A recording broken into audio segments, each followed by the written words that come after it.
Hello friends, स्वागत है आप लोगों का मेरी YouTube चैनल में। आइए जानते हैं क्यों कहा जाता है सारे तीर्थ बार बार, गंगा सागर एक बार। आइए जानते हैं इससे जुड़ी एक पौराणिक कथा। मकर संक्रांति के पावन पर्व पर गंगा सागर की तीर्थ यात्रा और स्नान करने का विशेष महत्व है। हिंदू धर्म में गंगा सागर को मोक्ष धाम भी बताया गया है। मकर संक्रांति के मौके पर लाखों श्रद्धालु यहाँ पहुँचते हैं और मोक्ष की कामना करते हुए सागर संगम में पुण्य स्नान करते हैं। यहाँ बड़ी संख्या में श्रद्धालु पहुँचते हैं और स्नान, जप, तप, दान, पुण्य के कार्य, तर्पण आदि करते हैं। गंगा सागर में स्नान के बाद सूर्य देव को अर्घ्य दिया जाता है और श्रद्धालु समुद्र को नारियल और पूजा से संबंधित चीजें भेंट करते हैं। मान्यता है कि मकर संक्रांति पर स्नान करने से सभी मनोकामनाएं पूरी हो जाती हैं और सुख समृद्धि की प्राप्ति होती है।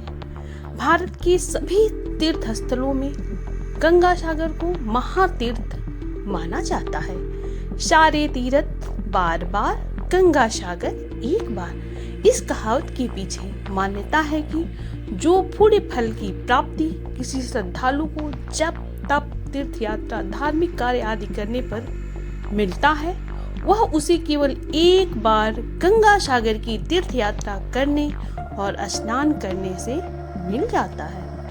पहले गंगा सागर जाना हर किसी के लिए संभव नहीं हो पाता था, क्योंकि आज की तरह पहले इतनी सुविधाएं नहीं थी, इसलिए बहुत कम लोग गंगा सागर पहुंच पाते थे। तभी कहा जाता था कि सारे तीर्थ बार बार, गंगा सागर एक बार। पहले यहाँ केवल जल मार्ग से ही पहुंचा जा सकता था, लेकिन अब आधुनिक परिवहन से यहाँ पहुंच पाना बहुत सरल हो गया है।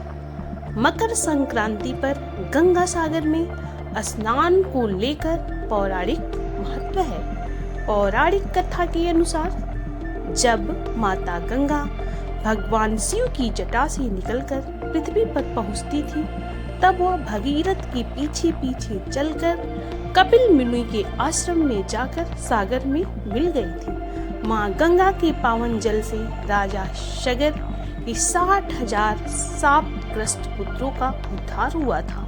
इस घटना की याद में तीर्थ गंगा सागर का नाम प्रसिद्ध हुआ।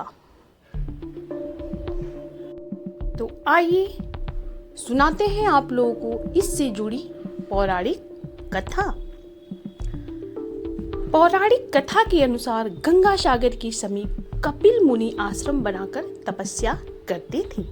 कपिल मुनि ने को भगवान विष्णु का अंश भी माना जाता है। कपिल मुनि के समय राजा सगर ने अश्वमेघ यज्ञ किया और इंद्रदेव ने एक अश्व को चुराकर कपिल मुनि के आश्रम में बांध दिया।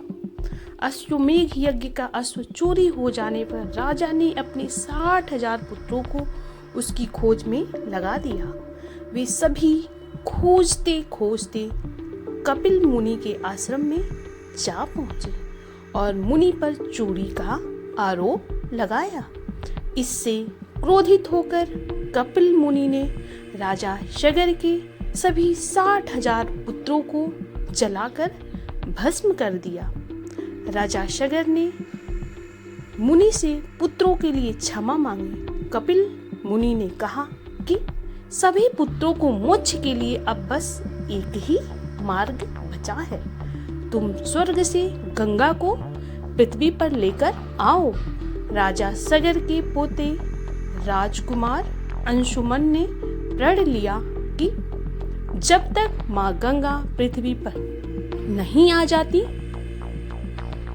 तब तक इस वंश का कोई भी राजा चैन से नहीं बैठेगा। राजकुमार अंशुमान राजा बन गए और फिर उसके बाद राजा भगीरथ आए। राजा भगीरथ की तपस्या माँ से माँ गंगा प्रसन्न हुई और मकर संक्रांति के दिन पृथ्वी लोक पर आई और कपिल मुनि के आश्रम पहुंची और उनके राजा शकर के 60,000 पुत्रों का उद्धार किया।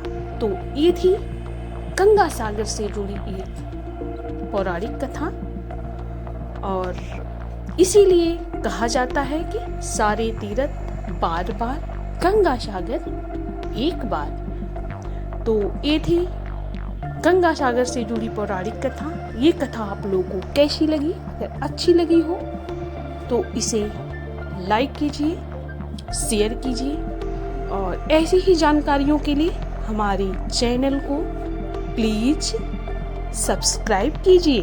धन्यवाद।